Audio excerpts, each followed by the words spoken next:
If you clicked on this video, you are likely an autism parent, which means that I am sure you have had those days where you are just that exhausted. I had one of those days just this past week. It was the day after Halloween.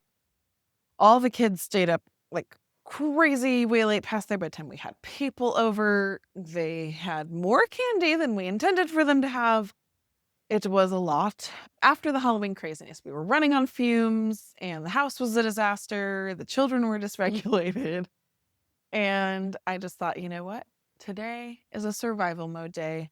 And that is where I connected to the 3 lifelines in Who Wants to Be a Millionaire. I'm going to share our version of the 3 lifelines for the survival mode kind of days. If you're new here, I'm Katie. I'm a mom of 4, including an autistic 4-year-old, and I am sharing our journey and what we're learning along the way. Be sure to subscribe so you can follow along. You know what? I think all parents have days like these. And I think parents of autistic children probably have a few more in there than average. So let's talk about what we can do when it's just that exhausting of a day. All right, let's dive into the lifelines. So the first one, if you remember from Who Wants to Be a Millionaire, is phone a friend. And there's a few ways you can do this. So there's the literal phoning a friend, like, hey, I'm lonely. I'm exhausted. My house is crazy. Like, can I just talk to you for a little bit? So this is people like, for me, my friends that I'm the closest to are my cousins, my sister, and my mom. My mom is a huge one who I can always turn to for that extra support. Sometimes it might just be a phone call where it's moral support. Sometimes it might be, I need help, like, please come over. And there's some people who will do that if they can. I know that there are people who don't have that close or connected of a community necessarily physically there with you in your life. And so think about even like connecting online. There's Facebook groups that are autism parent support groups, things like that. Phoning a friend could also mean going somewhere that there might be some other people to support. So if you have a gym membership or a YMCA membership, usually there's the childcare that's included in the membership, right? And so it's like, hey, maybe at the gym day, I don't want to work out that much. I'm going to just sit down bicycle and listen to a podcast while someone watches my kids for a little bit. And that's okay if that is your Y exercise or gym exercise for the day. Or maybe you go to the library where your kids just love the kids section and they will sit and enjoy and hopefully not be too crazy loud. Maybe it's the park.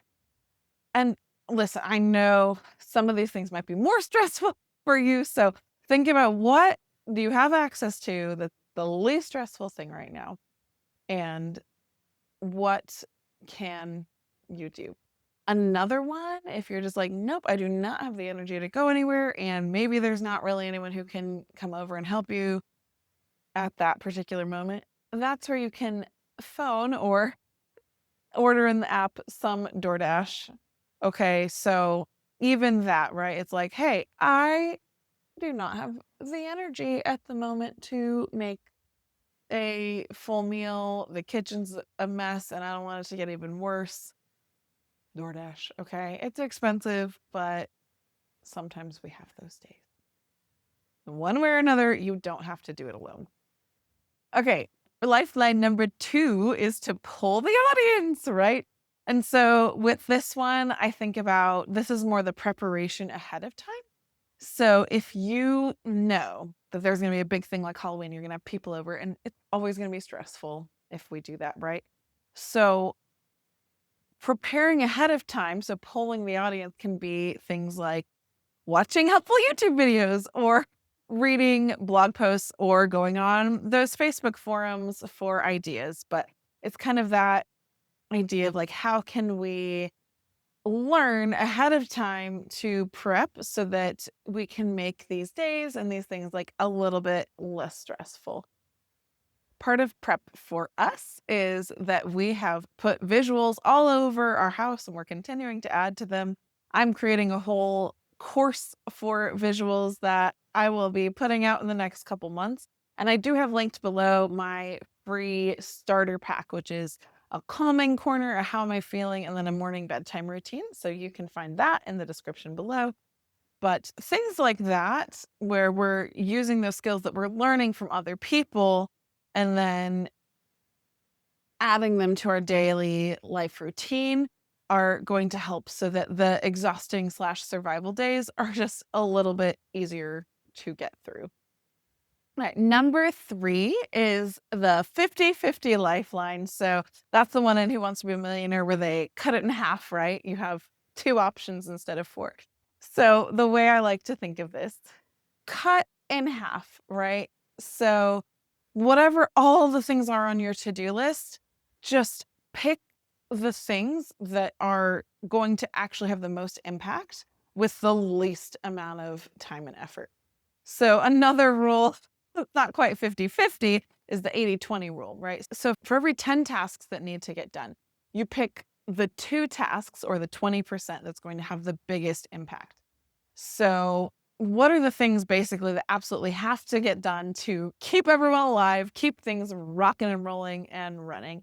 And the other thing is to have ready to go choices for your child available. So if you need to do a little more low key activity for yourself, you have choices available that you know are your kids go to. So if your kid is always going to say yes to Play-Doh and they're always going to say yes to jumping on the trampoline, you have those 2 choices available and ready so that you can get a little bit of refresh time or time to clean your house or time for whatever while your child is independently and safely doing that other activity.